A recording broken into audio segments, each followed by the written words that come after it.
Pourquoi est-ce qu'on ne parle pas plus de Job? Son histoire est souvent réduite à une simple leçon sur la patience, mais c'est tellement plus que ça.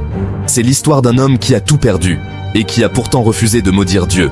Laissez-moi vous dire pourquoi son combat est si important, encore aujourd'hui. Au début, Job était un homme comblé. Il était riche, possédant des terres et des troupeaux à perte de vue.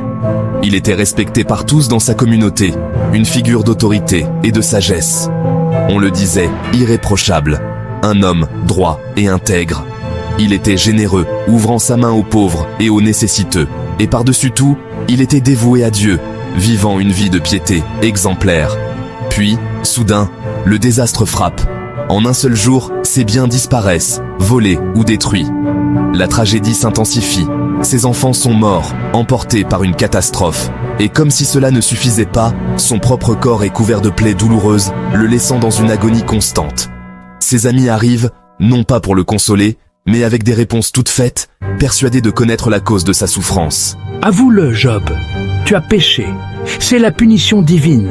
Je suis innocent. Je ne mérite pas ça. Job ne se tait pas. Il crie sa douleur, sa confusion, son sentiment d'abandon. Il questionne Dieu directement, exigeant une explication. Il se débat avec l'injustice écrasante de sa situation. Il refuse les explications faciles et la théologie simpliste de ses amis.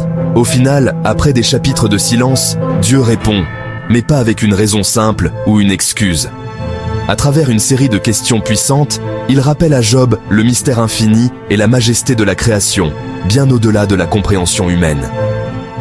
Face à cette révélation, l'honnêteté brute de Job change tout. Il n'a pas péché en questionnant, mais en restant authentique dans sa douleur. Son endurance tient bon, non pas par une acceptation passive, mais par une lutte active.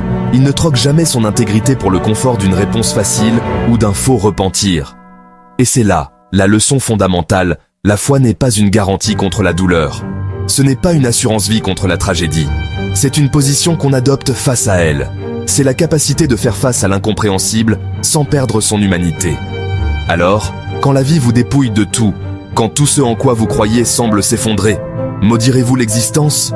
Ou oserez-vous, comme Job, crier votre vérité face au silence? Tiendrez-vous bon, même sans comprendre? C'est ça,